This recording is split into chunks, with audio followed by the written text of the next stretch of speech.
왕이신 나의 하나님 함께 찬양하겠습니다. 왕이신 나의 하나님, 내가 주를 높이고 영원히 주의 이름을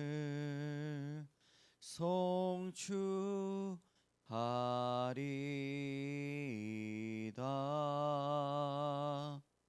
왕이신 나의 하나님, 내가 주를 높이고 영원히 주의 이름을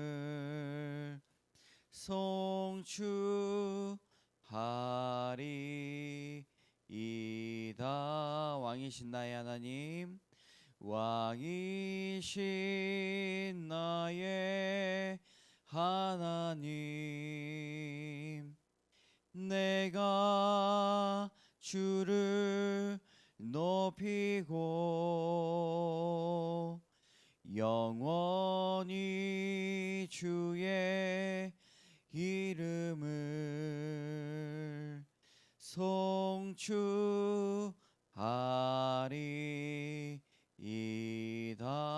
송축하리이다. 나는 전능하신 아버지 하나님, 천지의 창조주를 믿습니다. 나는 그의 유일하신 아들 우리 주 예수 그리스도를 믿습니다. 그는 성령으로 잉태되어 동정녀 마리아에게서 나시고 본디오 빌라도에게 고난을 받아 십자가에 못 박혀 죽으시고 장사된 지 사흘 만에 죽은 자 가운데서 다시 살아나셨으며 하늘에 오르시어 전능하신 아버지 하나님 우편에 앉아 계시다가 거기로부터 살아있는 자와 죽은 자를 심판하러 오십니다.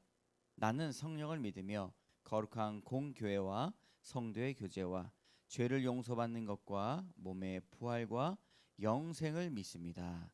아멘. 우리 찬송가 315장 함께 찬양하겠습니다.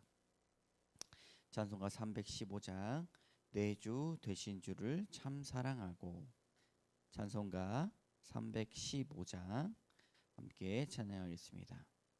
내 주 되신 주를 참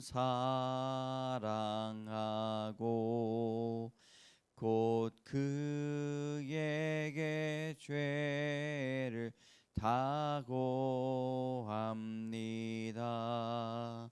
그 은혜를 주신 내 예수시니 이전보다 더욱 사랑합니다. 주 날 사랑하사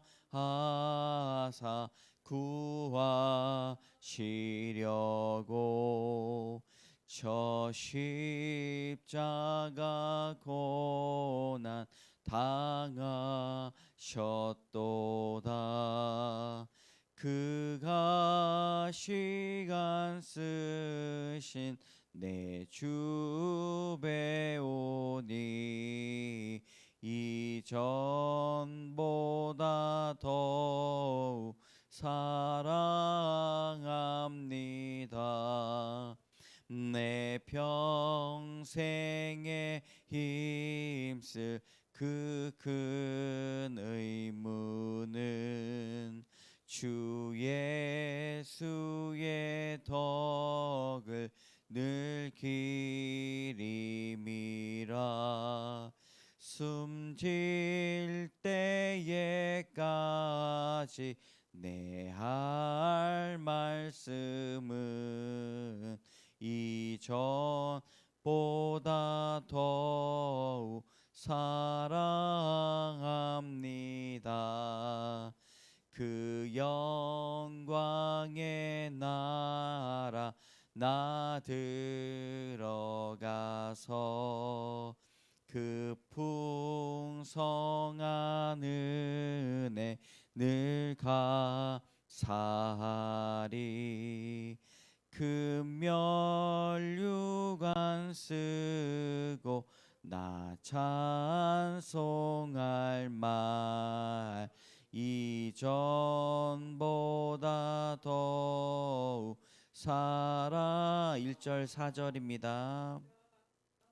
내 주 되신 주를 참사 315장 곧 그에게 죄를 다고합니다. 그는 은혜를 주신 내 예수시니 이전보다 더욱 사랑합니다. 그 영광의 나라 나 들어가서 그 풍성한 은혜 늘 감사하리. 금면류관 쓰고 나 찬송할 말 이전보다 더욱 사랑합니다. 아멘. 기도하겠습니다. 참 좋으신 하나님 감사합니다. 주님을 참 사랑하고 주 앞에 죄를 고백할 때 큰 은혜를 주실 줄을 믿습니다. 이전보다 더 사랑한다라는 말씀을 우리가 깨닫게 하여 주시옵소서. 주님을 만났을 때 우리의 인생은 덤으로 사는 인생임을 믿습니다. 날마다 거듭남 체험하게 하여 주시고 하나님께서 나와 동행하여 주시고 나의 폐부를 쪼개고 나의 골수를 쪼개고 회개시켜 주시옵소서. 하나님 무엇보다 주님을 더욱더 사랑하기 원합니다. 주님 나만을 사랑하는 것이 아니라 이타적으로 주님 나를 위해서 사랑하셨던 그 십자가의 사랑을 깨닫고 이제는 나만을 사랑하고 개인주의로 이기주의로 살아가는 것이 아니라 주님 이 눈을 다른 곳에 두며 오직 하나님의 눈으로 살펴볼 수 있는 큰 지경을 우리에게 허락하여 주시옵소서. 하나님 새벽을 깨우리로다 고백하였던 그 다윗의 고백처럼 하나님 우리의 음성을 높여 오늘 6월 월삭을 주 앞에 드리오니 주님 받아주시고 올해 지었던 우리의 죄들을 반복하지 않도록 인도하여 주셔서 주님 6월에 더욱더 은혜스러운 주님 은혜 충만한 성령 충만한 시간 보내게 하여 주시옵소서. 모든 말씀 예수님 이름으로 감사드리며 기도드립니다. 아멘. 오늘 창세기 44장 1절에서 13절까지의 말씀입니다. 창세기 44장 우리 큐티인 본문으로 계속 나가고 있는데 창세기 44장 1절에서 13절까지의 말씀 우리 교독하겠습니다. 68페이지에 있습니다. 창세기 44장 1절에서 13절까지의 말씀 교독하고 마지막 절은 같이 읽겠습니다. 요셉이 그의 집 청지기에게 명하여 이르되 양식을 각자의 자루에 운반할 수 있을 만큼 채우고 각자의 돈을 그 자루에 넣고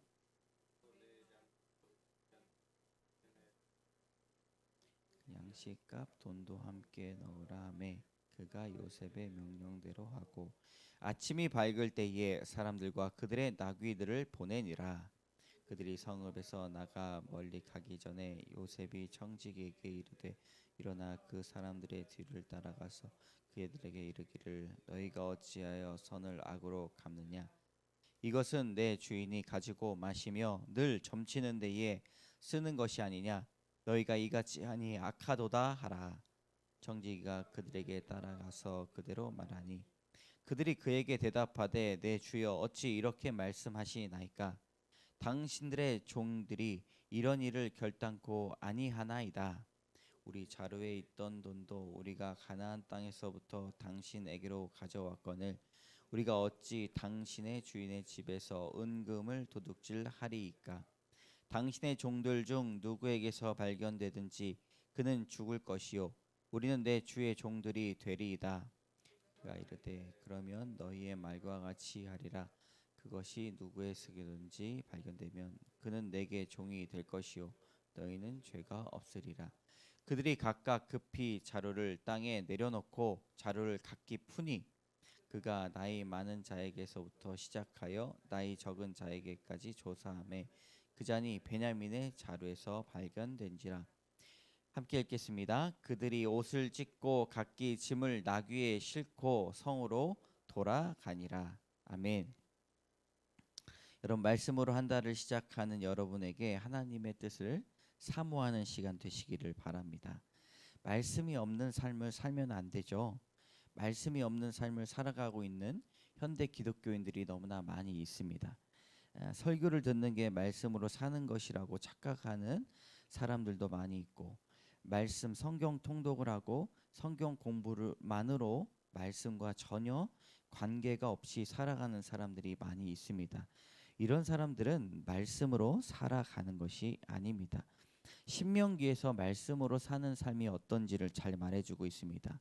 집에 앉아 있을 때든지 길을 갈 때든지 누워 있을 때든지 일어날 때든지 이 말씀을 강론할 것이며 너는 또 그것을 손목에 매어 기호를 삼으며 내 미간에 붙여 표로 삼고 또 내 집 문설주와 바깥문에 기록할지니라. 아멘. 앞으로 이렇게 살아가는 우리 기독교인들만이 이 어려운 시대를 통과할 수 있을 것입니다. 왜 이렇게 사는가? 왜 말씀을 미간의 표로 삼고 손목에 기호를 표를 삼고 살아가야 하는가? 우리의 믿음이 잘못된 것이 아니라 그렇게 살 수 없도록 하는 세상 때문입니다. 그렇기 때문에 이런 영적인 기근이 찾아오더라도 오직 말씀 안에서 거하는 연습을 해야 되는 것이죠. 우리 인생에 말씀의 답이 있습니다. 말씀을 통해서 우리의 인생이 해석될 수가 있죠. 어떠한 시험도 이길 수 있고 승리할 수가 있습니다. 누구에게 헌인에게 들어간다 이 얘기를 물어본다 하더라도 지혜자에게 말을 한다 하더라도 우리의 인생은 알 수가 없습니다. 그러나 이 말씀 하나님의 말씀만이 우리를 승리케 할 수가 있습니다. 아침에 일어나면은 핸드폰으로 일어나죠. 저도 그런데 우리 말씀으로 일어나야 됩니다. 말씀이 먼저 생각이 나야 됩니다. 어떤 교회는 가만가만 운동이 일어났다고 합니다. 이게 무슨 말인가? 큐티를 온 성도가 다 하고 그 아이들까지도 같은 본문으로 큐티를 하다 보니까 이제 큐티가 조금씩 오는 거죠. 하나님의 말씀을. 성도분 중에 한 분이 말씀으로 살아라라고 하니 처음에는 좀 잘 안 되잖아요. 말씀이 즉각 안 떠오르잖아요. 21일 동안 교회에서 새벽에 큐티를 했는데 조금씩 변화가 와서 어떤 상황이 왔을 때 가만 오늘 나에게 주신 말씀이 뭐였더라? 이렇게 이제 생각을 하면서 즉각적으로 떠오르지 않으니까 가만 요거를 이제 간증을 한 거예요. 그러니까 성도들이 자신도 고백하는 것처럼 말씀을 순간순간 기억을 해냈다고 합니다. 여러분 그러한 말씀의 은혜가 이번 한 달간도 이어지기를 바라겠습니다. 귀를 쫑긋이 세우고 오늘 마찬가지로 창세기 44장 1절에서 13절에까지 말씀이 우리에게 주시는 말씀이고 오늘 나의 인생을 해석할 수 있는 말씀인데 제가 이게 말씀 묵상을 하다가 오늘 이제 설교를 어제 준비를 하고 말씀을 쭉 묵상하는데 전혀 연락이 없던 형님이 밤에 전화가 온 거예요. 그래서 저는 인간적인 위로를 할 수 있었고 또 인간적인 지혜로 경험으로 이야기할 수 있었는데 아니 어떻게 이 말씀을 제가 전하게 된 거예요. 어떤 문제에 있어서 연대책임을 져라. 그러니까 뒤통수를 맞은 듯이 그 형님 목사님은 몇 초간 아무 이야기를 못 하더라고요. 말씀이 우리의 삶을 해석해 나갈 수 있다고 저는 확신합니다. 오늘도 이 말씀으로 결단하는 시간 갖기를 원합니다. 첫 번째로 마지막 시험입니다. 여러분 1절, 2절, 3절 같이 읽도록 하겠습니다. 1절, 2절, 3절 시작. 요셉이 그의 집 청지기에게 명하여 이르되 양식을 각자의 자루에 운반할 수 있을 만큼 채우고 각자의 돈을 그 자루에 넣고 또 그 내 잔 곧 은잔을 그 청년의 자루에 아귀에 넣고 그 양식값 돈도 함께 넣으라 하매 그가 요셉의 명령대로 하고 아침이 밝을 때에 사람들과 그들의 나귀들을 보내니라. 아멘. 요셉이 오늘 말씀에 청지기에게 말합니다. 2절에 그 청년의 자루 아귀에 넣고 돈도 넣어라. 그 청년이라고 하면 누구예요? 베냐민이에요. 자신의 친동생이죠. 오늘 요셉은 마지막으로 형들을 시험합니다. 어렸을 때 이 본문을 읽었을 때 가장 이해가 되지 않았던 것이 요셉은 형을 만났으면 반갑고 끝났어야지 왜 자꾸 시험하냐는 거죠. 저는 또 그냥 한두 번 2박 3일 동안 시험하고 끝난 것이 아니라 아주 오랜 시간 동안 양식을 꿔간 것을 다 먹을 동안 그 시험을 계속 이어나가는 것을 보고 저는 이해를 할 수가 없었어요. 요셉이 착하다고 들었는데 왜 이렇게 악한가 이런 생각도 많이 했어요. 요셉은 이제 마지막 시험을 합니다. 사실 요셉이 기억하고 있는 형들의 마지막 모습이 무엇이겠습니까? 모진 사람들이에요. 오랜 세월을 흘렀지만 요셉의 이 머릿속에는 생생합니다. 야, 요셉 죽이자, 요셉 팔아버리자 라고 거침없이 말했던 그 음성이 얼마나 긴 시간 동안 꿈에 나왔을까. 어떤 분은 어릴 때 부모님이 이혼한 분들이 계시잖아요. 성인이 돼서 어렸을 적에 그 불안, 아픔을 그대로 기억합니다. 저희 아버지도 옆집에 있는 그 통돼지집 아저씨 부부가 사이가 별로 안 좋았어요. 지금 생각해 보면 어린 아이들이 있었고 통돼지집 그를 운영하면서 아빠하고 엄마하고 이렇게 살아가는데 그 사장님이 저희 아버지하고 상담하는 이야기를 제가 들었어요. 근데 이혼을 한다 만다 뭐 이런 이야기가 들렸던 것 같은데 저는 이게 오해를 해가지고 우리 아버지가 이제 이혼을 한다 못한다 그 얘기를 들은 거예요. 그날 주일 저녁 때 그 저희 가게를 운영을 했었는데 샷다를 내리고 그 앞에서 제가 샷다 앞에서 이렇게 불안하잖아요. 어머니 아버지가 이혼을 한다고 하니까 그렇게 이렇게 앉아 있었던 기억이 있어요. 우리 얘기도 아닌데 오해를 해가지고 어머니가 이제 주일 저녁 예배를 끝나고 제가 이렇게 9시쯤에 이렇게 앉아 있으니까 동훈아 너 뭐하냐? 너 뭐하냐? 할거 엄마 아빠가 이혼한대. 엄마가 깜짝 놀래가지고 무슨 이야기를 어떻게 들었는지 이제 아버지한테 여쭤본 거죠. 그러니까 전혀 아니니까 걱정하지 말라고. 그런데 그 이야기가 풀렸음에도 불구하고 그 불안했던 마음은 기억이 아직까지도 나는 거죠. 여러분 다 큰 어른이 되었지만 마음의 상처가 건드리게 되면 어린아이처럼 소리 지르고 주체하지 못하는 사람들도 많이 있었습니다. 주 안에서 이것이 해결이 되지 않았다면 요셉도 이 기억이 아주 오래 갔었을 거라고 생각이 됩니다. 그러나 이 요셉이 하나님의 이름으로 극복을 하고 이제 형들과의 관계에 있어서 그것들을 해결해 나가는 방식을 하나님의 구원의 방식으로 이렇게 설명을 하고 있는 거죠. 요셉은 청지기를 시켜서 은잔을 베냐민의 자루에 숨겨놓고 형제들을 시험합니다. 인간적인 방법으로 인간적인 관점으로 이해를 하면 이해가 되지 않는 부분들이 많이 있었습니다. 요셉이 무슨 생각을 가지고 있는지 전혀 알 수가 없었죠. 여러분 이 요셉을 이해하면 이해가 되지 않지만 우리가 전체적인 성경의 말씀으로 이해하게 되면 하나님의 뜻을 알 수가 있습니다. 이것은 요셉과 형제들의 관계 회복을 위한 마지막 시험인 것이죠. 우리 인생에서도 얼마나 부당한 시험거리가 많습니까? 억울하고 석이 터져 나가는 일이 많이 있더라도 그 안에서 우리가 하나님의 뜻을 발견해야 한다는 것이죠. 시험거리, 예수를 믿는 그 삶은 시험을 이기는 삶이고 시험을 당하는 순간에서도 예수의 이름을 의지하는 삶입니다. 시험을 믿음으로 통과한 사람만이 여러분 믿음으로 성장할 줄을 믿습니다. 적용해 봅시다. 견디기 힘든 시험거리가 찾아올 때 붙들고 나갈 말씀이 여러분에게 있으십니까? 시험을 통해서 드러나는 하나님의 뜻이 있다는 것을 여러분 믿고 계십니까? 6월 한 달간 우리에게 찾아올 여러 가지 시험거리가 분명히 있을 거예요. 지금은 없다라고 선포하고 위로하고 싶지만 분명히 우리에게 찾아올 것입니다. 그때 우리가 붙들고 말씀이 있어야 되고 하나님의 뜻이 그 안에 있다는 것을 믿으시기를 바랍니다. 두 번째로 나를 살리는 회개입니다. 우리 12절 13절의 말씀 같이 읽도록 하겠습니다. 마지막 시작.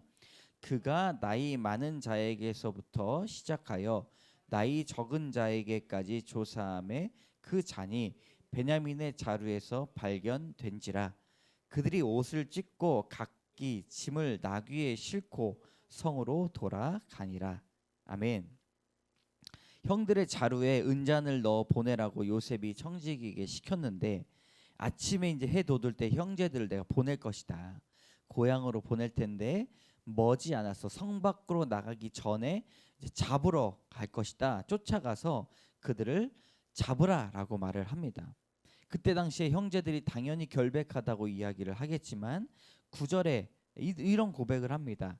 당신들의 종들 중 누구에서든 발견되든지 그는 죽을 것이요 우리는 내 주의 종들이 되리이다라고 말하죠. 결백을 이야기합니다. 전혀 그럴 것이 없었죠. 당연한 것이 요셉이 넣어놓지 않았으면 그럴 일이 없었겠죠. 왜냐하면 고향에 돌아가서 발견된 돈자루도 깜짝 놀라면서 다시 가져왔다는 거 아닙니까?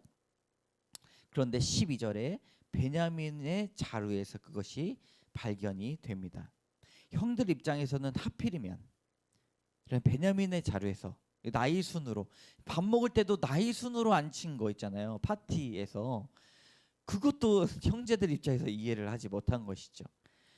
근데 하나님의 관점으로 구속사의 관점으로 보면 우리의 삶을 다 이유가 있어요. 형들은 잘 모릅니다. 형들은 잘 모르지만 요셉이 알았던 그 은혜가 우리에게 찾아오기를 바라는데 마찬가지로 형들의 입장에서 왜 베냐민의 자루에서 나왔는지는 전혀 알 수가 없었던 것이죠. 그들이 13절에 어떻게 합니까? 그들이 옷을 찢고 각기 짐을 나귀에 싣고 성으로 돌아가니라.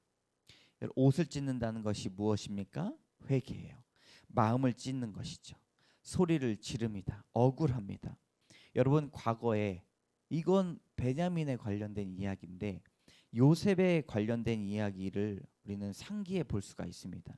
요셉을 팔 때 무심했던 형제들, 그들은 옷을 찢기보다는 피 묻은 옷을 즐겁게 가져가서 아버지에게 주고 자신들은 아무런 책임이 없다라고 살아왔던 그 요셉의 형제들이 지금은 어떻게 변했습니까? 회개의 자리로 나갔습니다. 이제는 나와 상관없는 일이 아니라 연대 책임을 지는 것이죠. 베냐민을 넘겨주고 자신들은 살 수 있었습니다. 모두가 짐을 챙겨서 그들이 옷을 찢고 각기 짐을 나귀에 싣고 당연하다는 듯이 성으로 돌아갑니다. 모두가 짐을 챙겨서 다시 성으로 돌아갈 때 함께 연대 책임을 지게 되는 것이죠. 하나님께서 오랜 기근과 이러한 시험을 통해 이기적이었던 형제들의 마음을 한마음 되게 하고 이기적이었던 마음을 이타적인 마음으로 변화시키게 됩니다. 여러분 진정한 회개를 하는 사람들이 어떻게 달라집니까?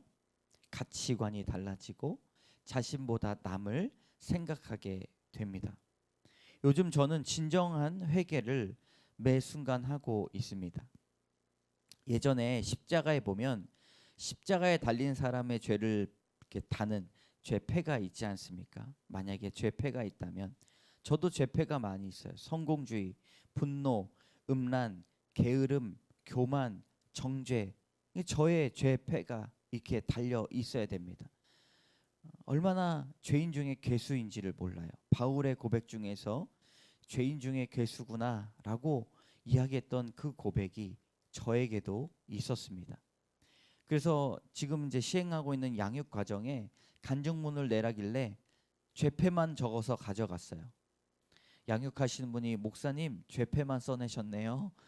예, 그래서 제가 말씀을 보니 저의 죄만 보이고 회개만 하고 있습니다라고 하니까 다들 이렇게 웃으시더라고요. 오랜 기간 그리고 이런 시험이 있는 것이 여러분 우리의 죄를 보게 하고 하나님 앞에 나갈 수 있는 복임을 아시기를 바랍니다.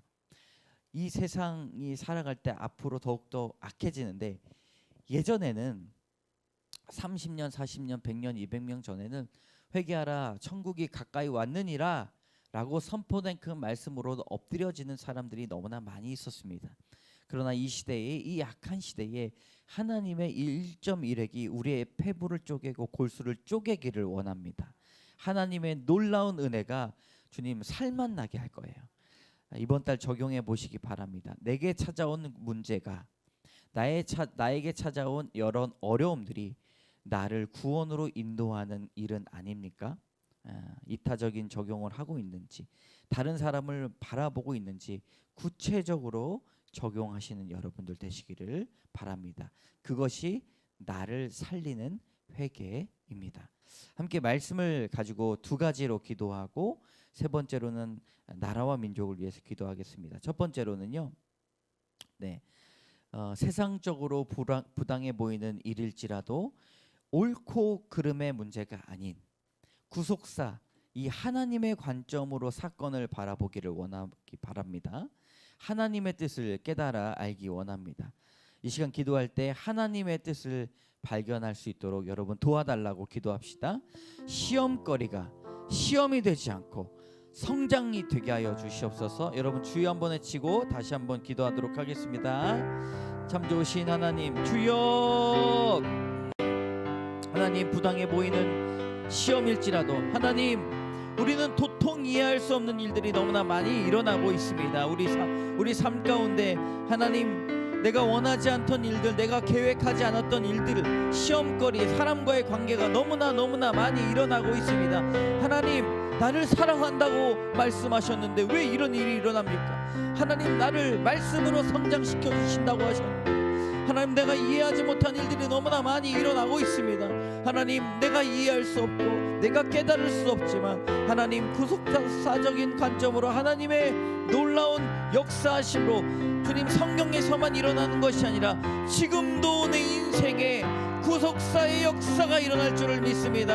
하나님, 옳고 그름의 문제가 되면 내가 속이 터지고